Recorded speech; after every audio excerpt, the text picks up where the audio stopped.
Salam uşaqlar. Bugün sizlərlə yeni bölümə başlayırıq. Heyvanlarda və insanda çoxalma bölməsini. Bu bölmədə biz heyvanlarda və insanda olan çoxalma növlərini danışacağıq və qeyri-cinsi və cinsi çoxalma haqqında məlumat alacağıq. İndi keçək dərsimizə. Biz bilirik ki, canlılarda çoxalma qabiliyyəti biosferdə həyatın davamiyyətini təmin edən bioloji mexanizmdir. Yəni, həyat davamiyyətini təmin edən əsas faktorlardan biri də bioloji çoxalmadır. Bu, yer üzərində canlıların çoxalma xüsusiyyəti sayəsində həyat fasiləsiz olaraq davam edir. Milyon illər boyu müxtəlif heyvan qruplarında fərqli çoxalma üsulları formalaşmışdır. Yəni, sadə bölünmə yolu ilə çoxalma üsullarımız var, yumurta qoymaqla çoxalma var, diri bala doğmaqla çoxalma var, tumurcuqlanma ilə çoxalma var. Yəni, bir sıra hər bir heyvan qruplarında fərqli-fərqli çoxalma növləri var. Yəni, onun yaşadığı həyat mühitinə uyğun olaraq, yaşadığı şəraitə uyğun olaraq fərqli və quruluşundan asılı olaraq fərqli çoxalma növləri var. Çoxalma üsulları bütün müxtəlifliyi qeyri-cinsi və cinsi çoxalmaqla iki əsas qrupa bölünür. Deməli, çoxalma qeyri-cinsi və cinsi olmaqla iki əsas qrupa bölünür. Qeyri-cinsi və cinsiyyətli çoxalma. Müxtəlif heyvan qruplarının nümayəndələrində nəsil fərqli cür dünyaya gəlir. Əksər heyvanlar içərisində bala çıxan yumurta qoyur. Uşaqlar, bəzi heyvanlar var, yumurta mayalanmış və ya mayalanmamış yumurta qoyur və bu yumurtadan bala çıxır. Məsələn, bizim gözümüzün qabağında toyuqların yumurtası, qaz yumurtası və hər hansı bir yumurta qoyan, məsələn, sürünənlərdə, ilanlar da yumurta qoya bilir, biz bilirik. Yəni, bunlar içərisindən diri bala çıxır. Amma bəziləri də var ki, mayalanmış, bəziləri var ki, mayalanmamış yumurtalar qoyur. Diri bala doğan canlılar isə mayalanmış yumurta dişi fərdin bədənində inkişaf edir və doğulana qədər onun hesabına qidalanır. Deməli, diri bala doğanlar döl ana orqanizmdə inkişaf edir. Yəni, bunlarda da yumurta var, amma daxildədir bu yumurtalar və bu yumurtalar mayalanmış olurlar və bunlar inkişaf edən yeni orqanizm ana bətnində döl şəklində olur və bunu rüşeym şəklində olur, döl şəklində olur. Qidalanması ananın orqanizmi hesabına gedir və bunlar tam inkişaf etmiş halda doğulurlar və yaxud da qeyri-tam inkişaf etmiş halda. Məsələn, kengurilərdən biz də bilirik ki, kenguri də məməlilərə aiddir və onlarda məsələn qeyri-tam inkişaf etmiş halda doğulurlar. Ondan sonra onların kisəsində balaları kisədə tam inkişaf edəndən sonra xaricə çıxırlar. Deməli, sonra bura diqqət eləsək, Nil timsahları sözün əsl mənasında balalarına analıq qayğısı göstərir. Dişi timsahlar yumurta qoymaq üçün əlverişli yer tapıb, ora 50-yə yaxın yumurta qoyur və növbəti 3 ay onlar həmin yuvanı düşmənlərdən qoruyur, əlverişli şəraitdən qoruyur ki, balalarını, demək olar, onlar balalarını qoruyurlar əslində. Balaları yumurtadan çıxan kimi dişilər ehtiyatla onları ağzına alıb suya daşıyır. Bəzi balalar yumurtadan çıxmaq üçün onun qabığını sındıra bilmədiyindən analar onun qabığını sındırmağa kömək göstərir. Növbəti 2 il timsah balalarının qayğısına qalır.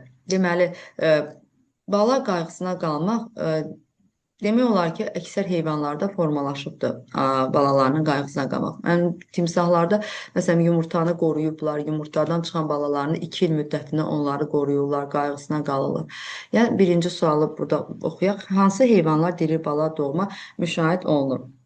Uşaqlar, bəzi balıqlarda, məsələn, əsasən məməlilərdə diri bala doğma olur, əsasən məməlilərdə əsas olur. Amma balıqlarda da, məsələn, bəzi balıqlar var ki, onlarda qambuziya balığı var, köpək balığının bəzi növləri var, skatların bəzi növləri var ki, onlarda da diri bala doğma müşahidə olunur. Siz bura yazın, qeyd edeyim. Deməli, əsasən məməlilərdə bəzi balıqlarda da ola bilər bu. Sonra sürünənlərdə də ola bilər. Sürünənlərdə, məsələn, gürzə ilanında ola bilər diri bala doğma, anakondada ola bilər, dəniz ilanlarında ola bilər diri bala doğma. Sonra suda quruda yaşayanlarda da ola bilər diri bala doğma. Suda quruda yaşayanlarda. Deməli, hansı heyvanlar nəsil qayğısına qalırlar? Nəsil qayğısına qalma əsasən məməlilərdədir, quşlardadır. Siz görsəniz ki, quşlar necə balasını, təzə yumurtadan çıxmış balasını necə yemləyirlər. Sonra balıqlarda da, bəzi sürünənlərdə və həşəratlarda da nəsil qayğısına qalma var. Üçüncü sualımızda deyir bizə, insanda hansı tip çoxalma mövcuddur? İnsanda əsas cinsiyyətli çoxalma mövcuddur. Yəni bir tip çoxalma var, o da cinsiyyətli çoxalma. Dördüncüsündə deyir ki, insan doğulandan sonraki inkişaf heyvanlardan nə ilə fərqlənir? İnsan doğulandan sonra inkişaf, yəni heyvandan fərqlənir ona görə ki, insanda beyin inkişaf eləyir. Yəni beyin, biz bilirik ki, heyvandan fərqli olaraq insanda beyin qabığı inkişaf etmişdir. Sosial cəhətdən fərqlənə bilər. Əmək qabiliyyəti var, öyrənmə fəaliyyəti var insanda. Bunlar heyvandan fərqləndirəndir. Gəl bura qeyd eləyək. Deməli, beynin inkişafı dördüncününkü. Beyin inkişafı, beyin inkişafı, sonra əmək qabiliyyəti, əmək yazıram, əmək qabiliyyəti, öyrənmə,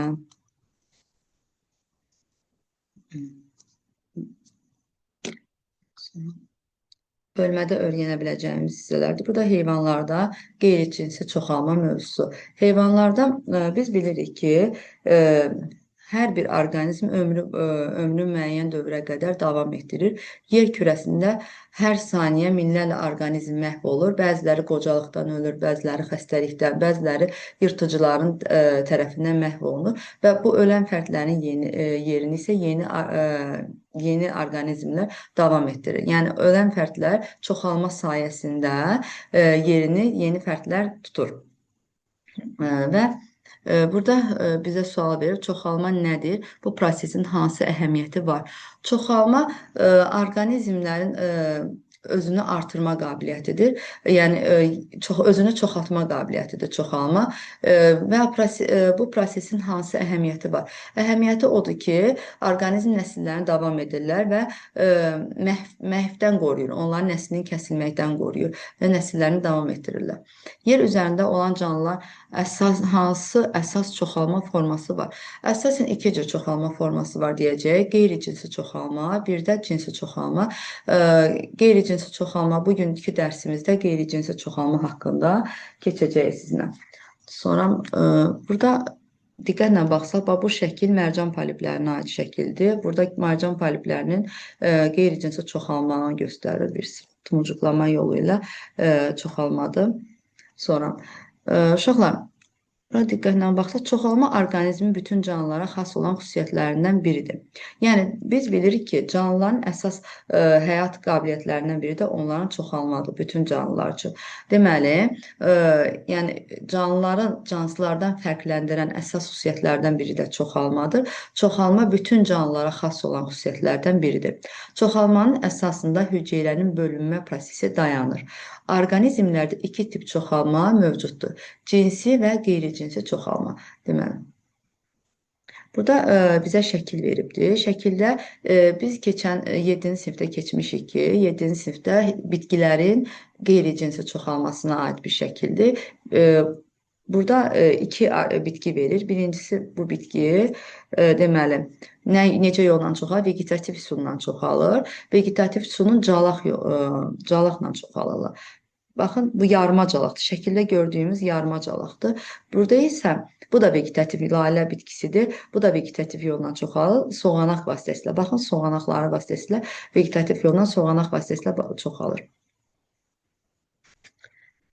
Biz qeyri-cinsi çoxalmada əsasən bir fərd iştirak eləyir.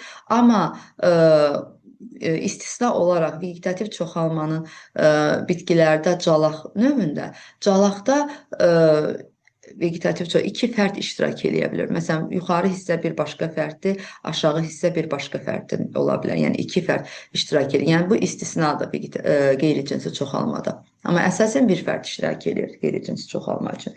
İndi davam eləyək dərsə. Uşaqlar, qeyri-cinsi çoxalma yeni fərd valideyn hüceyrədən mayalanma olmadan əmələ gəlir. Yəni ki, yeni fərd valideynin hüceyrəsindən mayalanma getmədən, yəni cinsi çoxalma, cinsi hüceyrələrə ehtiyac olmadan əmələ gəlir. Mayalanma getmədən valideyndən əmələ gəlir. Və bu zaman nəsil bir fərddən əmələ gəlir, bir fərddən. Heyvanlarda danışaq. Burada bizə bitkilər haqqında şəkildə verilibdir. Amma bizim mövzumuz heyvanlar haqqında. Bu sizə bir xatırlatma olaraq şəkildə verilibdir. Yəni əsasən heyvanlarda danışaq. Bitkilərdə dedik vegetativ çoxalmada istisnadır. Qeyri-cinsi çoxalma, calaq üsulu ilə çoxalma istisnadır. Orada iki fərd iştirak eləyir. Amma heyvanların qeyri-cinsi çoxalmasında bir fərddən yeni nəsil bir fərddən əmələ gəlir. Genetik baxımdan valideynlə eyni geni əlamətlər daşıyır. Eyni genetik əlamətlər daşıyır. Valideynin cinsi hüceyrələri iştirak etmir qeyri-cinsi çoxalmada. Ağzımıza deyirik qeyri-cinsi, yəni cinsiyyət hüceyrələri iştirak etmədən çoxalmadır. Prosesin əhəmiyyəti, proses sürətlə gedir. Əsasən sadə quruluşlu heyvanlarda daha çox rast gəlinir. Yəni siz diqqət eləsək, sadə quruluşlu heyvanları bir hüceyrəli heyvanlara və yaxud da sadə quruluşlu heyvanlarda qeyri-cinsi çoxalmanı görəcək. İndi keçək dərsimizə. Qeyri-cinsi və yaxud cinsiyyətçi çoxalma əsasən bir valideyn, fərd iştirak edir. Yəni ki, bir ana orqanizmdən əmələ gəlir. Və bu zaman cinsiyyət hüceyrələr, qametlər yaranmır. Alınan nəsil isə ana fərdin tam oxşarı olur. Yəni genetik cəhətdən ana fərdin tam oxşarı olur. Bir fərd deməli anadan yaranırsa, anaya da tam olaraq anaya bənzəyir. Deməli, heyvanlarda qeyri-cinsi çoxalma bir neçə növü müşahidə olunur. Burada tumurcuqlanma yolu ilə çoxalmanı verir, bir də fraqmentasiya yolu ilə çoxalma var. Tumurcuqlanma şəkildə gördüyünüz mərcan polipləridir. Mərcan poliplərinin üzərində görürsünüz, xırda tumurcuqlardan yeni poliplər əmələ gəlir və bir-birinə ayrılmadan yaşayırlar. Burada isə tumurcuqlanma haqqında danışır. Yəni, bu proses bağırsaq boşluqlardır. Tumurcuqlanma əsasən bağırsaq boşluqlarda, hidra və mərcan poliplərində müşahidə etmək olar.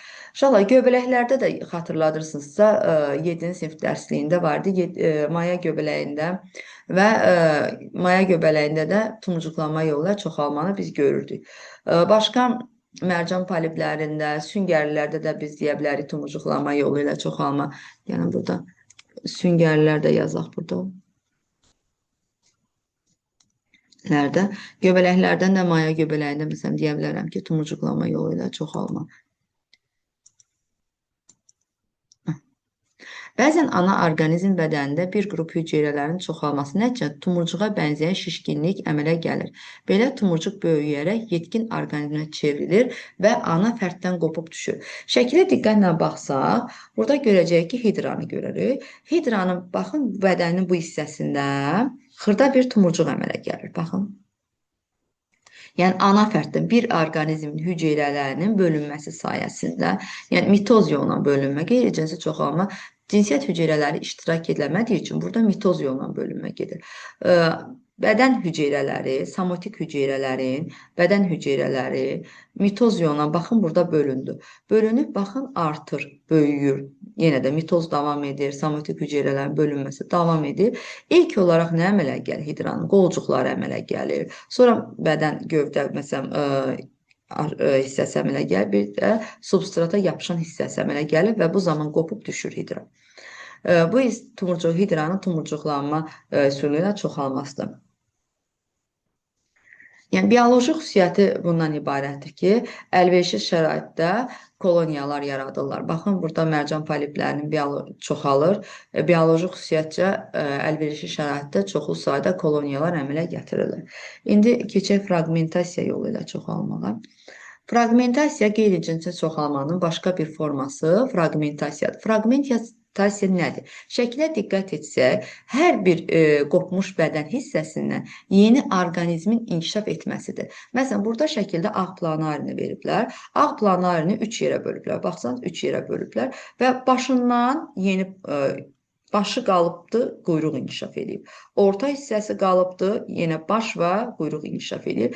Yalnız quyruğu qalsa da yenə baş hissə, yuxarı hissəsi inkişaf edir. Baxın, yəni biz planarini 5 yerə də bölsək, 5 dənə yeni planar inkişaf edəcəkdir. Məsələn, bir planarini 5 yerə bölürəm. 1, 3 yox, 5 yerə bölürəm. 5 yerə bölsəm də yeni hər birindən, məsələn, birinci yuxarı hissəsindən yeni planları, təzədən onun orta hissəsindən olsa yenə yuxarısından ayrı, aşağısından rəngi dəyişsin.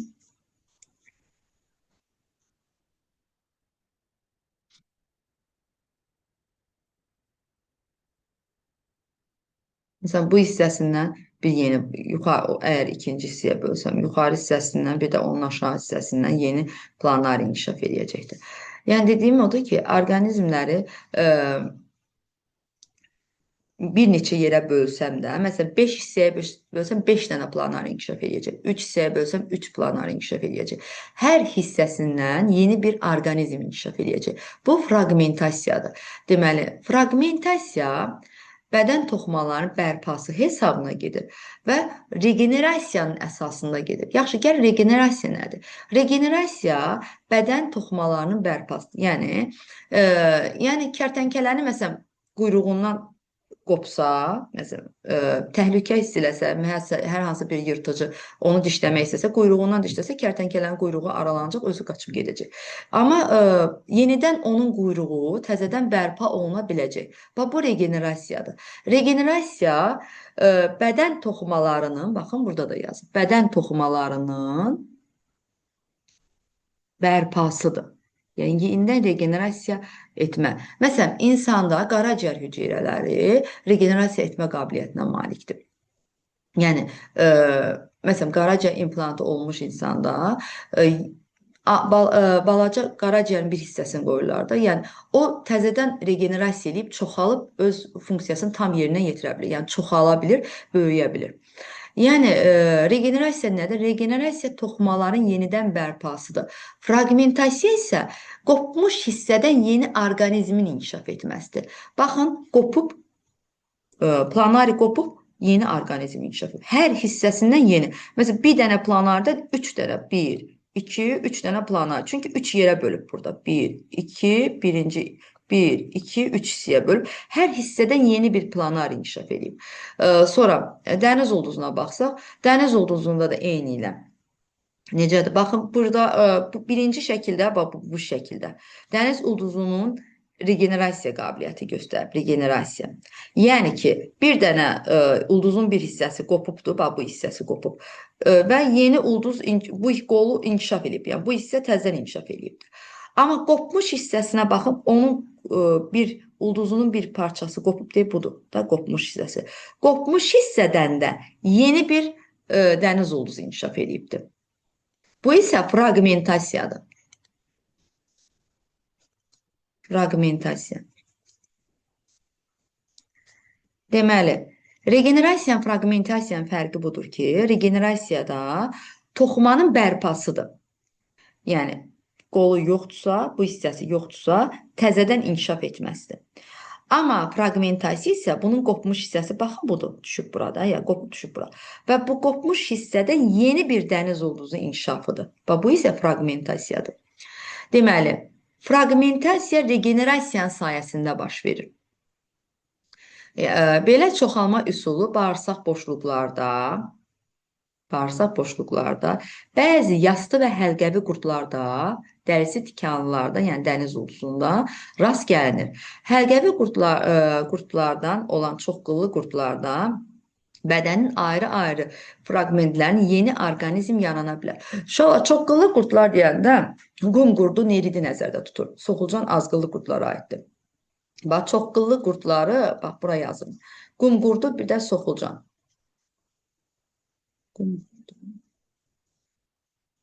Bir də, yox, soxulcan, üzr istəyirəm. Qum qurdu, bir də nerid.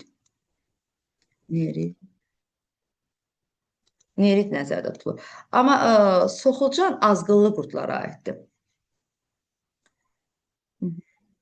Sonra, bu halda bir çox onurğasılara xas olan itirilmiş orqanların bərpası, orqan səviyyəsində regenerasiya baş verir.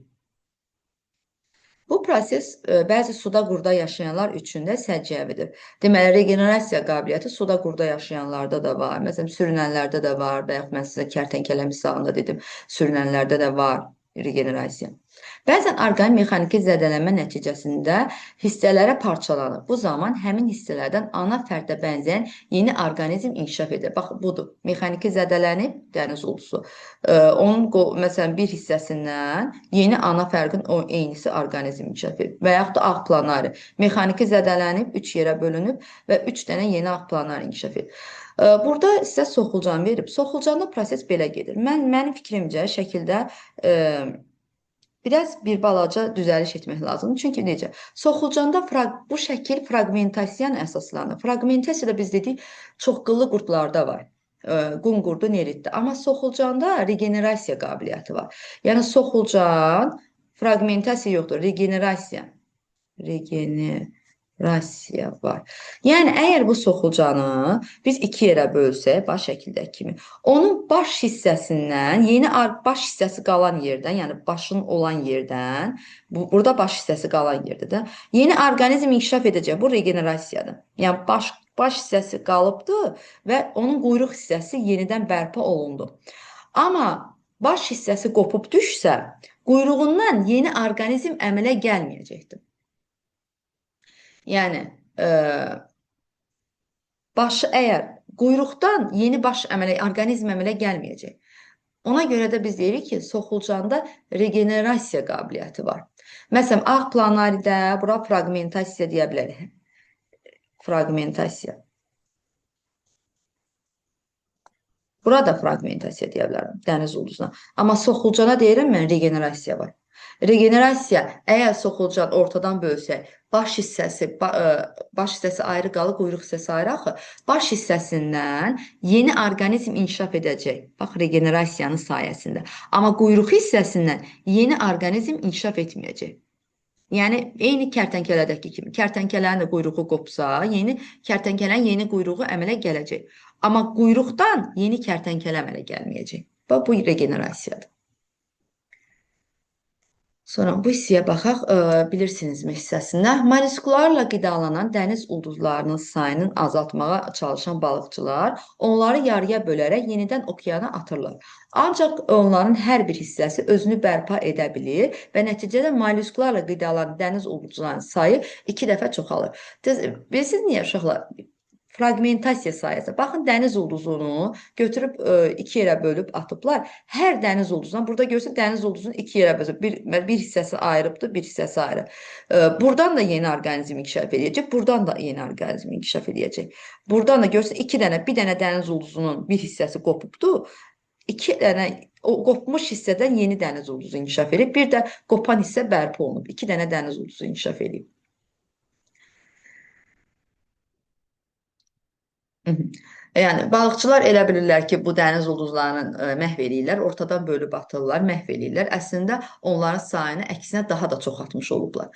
Sonra, qeyri-cinsi yolla çoxlanan orqanizmdə cinsi yolla çoxlanan canlıların nisbətən ətraf mühitin dəyişməsinə daha zəif uyğunlaşa bilir. Səbəb nədir? Çünki qeyri-cinsi yolla çoxlanan orqanizmlərdə biz bilirik ki, qeyri-cinsi çoxalma zamanı genetik müxtəliflik yaranmır. Yəni, səbəb. Burada qeyd edeyim. Bəlkə burada qeyd edeyim. Bu hissədən yazım. Birincisi, genetik müxtəliflik. Birincisinə genetik müxtəliflik yaranmır. Müxtəliflik yaranmır.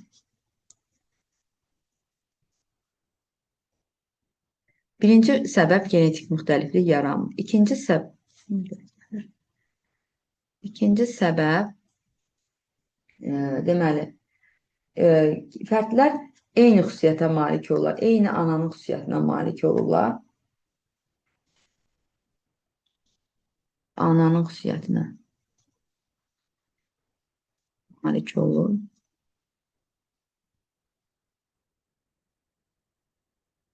Yəni, eyni xüsusiyyətə malik olurlar. Eyni olurlar. Sonra, buna səbəb, məsələn, ətraf mühitin dəyişməsinə, yeni şəraitə uyğunlaşa bilmirlər. Ətraf mühitin dəyişməsinə uyğunlaşa bilmirlər. Yeni şəraitə uyğunlaşa bilmirlər. Uyğunlaşma olmur.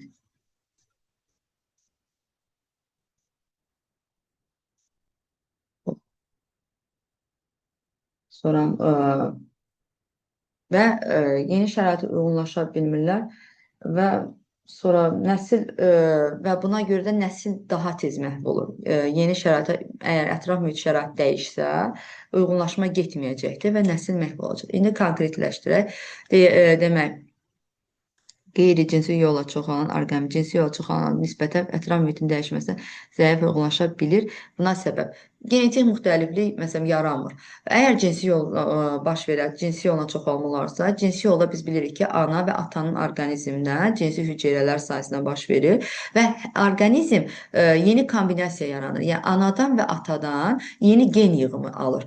Bir hissə anadan alır, bir hissə atadan gen yığımı alır. Və məsələn, burada bir çəkim, əgər bu ananın hüceyrəsidir, bu atanın cinsiyyət hüceyrəsi. Məsələn, birləşəndə hər ikisindən yeni orqanizmdə məsələn, birləşəndə yeni orqanizmdə həm ananın, həm də atanın hüceyrəsindən yeni bir gen gəlir. Baxın, ikisindən də var. Və bu orqanizm ətraf mühitin həyat şəraitində daha davamlı olur. Çünki daha yeni kombinativ əlamət əmələ gəlir və daha dözümlü fərd əmələ gəlir. Amma qeyri-cinsi çoxalma zamanı genetik müxtəliflik yoxdur. Yəni, bir dənə anadan əmələ gəlir, bir cür fərd əmələ gəlir. Məsələn, anadan, elə yeni orqanizmdə eyni ana kimi olur. Bir cür fərd əmələ gəlir və ananın orqanizmi necədirsə, fərdin orqanizmi də o cür olur. Və dəyişən mühit şəraitinə yaxşı uyğunlaşa bilmir bu orqanizm. Öyrəndiklərinizi tətbiq edin hissəsində şəkildə təsvir olunmuş orqanizmlərin çoxalmasına oxşar və fərqli cəhətlərini müəyyən edin. Belə çoxalmanın mahiyyəti nədir? Deməli, burada infuzor tərliyin çoxalması verilib. İnfuzorun çoxalması. Bir də hidranın çoxalması verilib. İnfuzor tərlik biz bilirik ki, bir hüceyrələrə aiddir. Hər ikisi oxşar cəhəti odur ki, hər ikisi bir fərddən əmələ gəlir. Yəni, infuzor da bir fərddən əmələ gəlir, hidrada da. Yəni, hər ikisi də qeyri-cinsi çoxalma gedir. Qeyri-cinsi çoxalma gedir. Fərqli cəhətləri odur ki, infuzor, baxın, ikiyə bölünmə yolu ilə çoxalır. Baxın, ortadan bölündü ikiyə. Bir dənəsi iki yerə bölündü. İkiyə bölünmə yolu ilə çoxaldı. Amma hidra isə, diqqətlə baxın, tumurcuq hər hansı bir hüceyrəsi, bir hidranın bədənində hər hansı bir hissədən hüceyrələr bölünməyə başlayır, mitoz yolundan bölünməyə başlayır və bu bölünmə çoxalır və baxın, biraz tumurcuqlarında hüceyrələrin sayı çoxaldıqca artıq hidranın qolcuqları əmələ gəlir. Bax, burada da qolcuqlar əmələ gəldi. Sonra bədən hissəsi əmələ gəldi. Daha sonra isə substrata yapışan hissəsi, məsələn, bu hissəsi formalaşıb, hidra ayrılıb yapışacaq substrata. Deməli, sonra öyrəndiklərinizi yoxlayın hissəsində. Birinci sualda nə deyir? Nə üçün qeyri-cinsi çoxalma nəticəsində yaranan fərdlər ana orqanizmin tam oxşarı olur? Çünki yalnız bir fərd iştirak edir, genetik material dəyişmir və yeni fərd ana orqanizmdən inkişaf edir. Yəni, burada bir fərd iştirak edir, genetik material dəyişmir, yeni fərd eyni ananın oxşarı olur, eyni ananın bənzəri olur. İkinci sualda deyir ki, fraqmentasiya və regenerasiya prosesi bir-biri ilə necə əlaqəlidir? Necə əlaqəlidir? Biz dedik ki, fraqmentasiya regenerasiyanın sayəsində olur. Yenə geri qayıdıram, bu şəkilə qayıdıram mən. Baxın, yenə də bura baxın. Əgər regenerasiya baş verməsə, regenerasiya nə idi? Toxumanın bərpasıdır. Yəni, burada məsələn, dəniz ulduzunun bu hissəsi qopubdur. Bu hissə qopubsa, toxuma bərpa olmalıdır. Yəni, hüceyrələr, toxuma təzədən hüceyrələr bölünəcək, bərpa olunacaq. Bu regenerasiyadır. İndi qopmuş hissə, bax, buradadır. Buradan təzədən toxumalar bərpa olunacaqdır. Bax, bu hissə. Buranı çəkim göstərir. Təzədən baxın, gedişatı göstərir burada oxlarla. Məsələn, üstündə çəkirəm, baxın. Təzədən bura bərpa olunacaqdır. Məsələn, burası ulduzun bu hissəsi olacaqdır. Baxın. Sonra toxuma bərpa olur da, özünü yeniləyir. Necə ki, əlimizdə məsələn bir hissə yaralansa, təzədən dəri özünü yeniləyir, təzədən birləşir. Burada da eyni bu hissə. Məsələn, bax bu hissə təzədən baxın, ulduzun bu bütün hissələri bərpa olundu. Təzədən yeni hüceyrələr bölündü, çoxaldı, bölündü, çoxaldı və yeni dəniz ulduzu əmələ gəldi. Fərq buradadır. Regenerasiyada toxuma, yəni fərq demir. Bizə deyir ki, bir-birinə necə əlaqəlidir. Çünki regenerasiya olmasa, fraqmentasiya da olmaz. Yəni yeni toxumaların əmələ gəlməsi idi. Sonra üçüncü sualda deyir, qeyri-cinsi çoxalmaya aid deyil. Qeyri-cinsi çoxalma, tumurcuqlanma yolu ilə çoxalma, qeyri-cinsi çoxalma bir növdür. Hidranın üzərində göstərdiyi poliplərdə var idi. Hüceyrələrin çoxsaylı bölünməsi. Bu da hüceyrənin çoxsaylı bölünməsi tumurcuqlanmada da var idi. Məsələn, burada iki yerə bölünürdü, amma hüceyrə bölünməsi var. Hüceyrənin ikiyə bölünməsi burada var. İnfizorda göstərdi. Yumurta hüceyrəni və spermatoid bu cinsi hüceyrələrdir. Bax, bunlar cinsi çoxalmaya aiddir. Qeyri-cinsi çoxalmanın üstün və zəif cəhətləri. Qeyri-cinsi çoxalmanın üstün cəhəti ondan ki, sürətli çoxalmadır. Yəni, sürətli çoxalır, az enerji sərf eləyir və tək valideyn fərd iştirak edir. Bax, buradan gəl üstün cəhətlərini yazaq birincindən. Üstün cəhətlərini. Deməli, üstün cəhətləri sürətli çoxalır, sürətli çoxalır. Sonra az enerji sərf olunur, yəni sürətli getdiyinə görə enerji az sərf olunur. Bir də bir fərd iştirak edir, bir fərd. Ehtiyac yoxdur ikinci fərdi də buradan. İştirak edir. Bu qeyri-cinsi çoxalma və qeyri-cinsi çoxalmanın üstün tərəfləridir. Dördüncü sualdır. Burada 4 yazın ki, biləsin. İkincisi isə üstün. İkinci isə zəif tərəfləri. İkinci isə zəif tərəflərini qeyd edirlər. Zəif tərəfi də bundan ibarət idi ki, genetik müxtəliflik yoxdur, dəyişən mühit şəraitinə uyğunlaşmır. Sonra mutasiya, yeni fərdlərə mutasiya nəsildən nəslə ötürülür. Deməli, zəifi genetik müxtəliflik yoxdur. Yəni, genetik müxtəlif nədir? Anadan və atadan genlərin alınması. Burada bir gen var, ananın genidir. Yoxdur. Genetik müxtəliflik yoxdur. Dəyişən mühit şəraitinə uyğunlaşmır.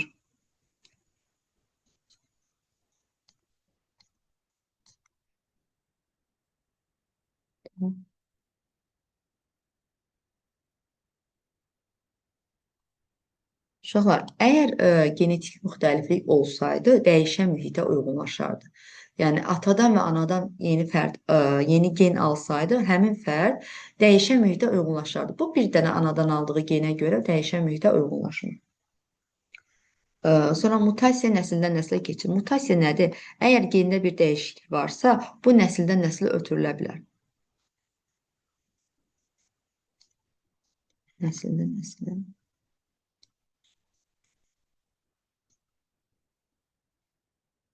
Nəslə keçə bilər.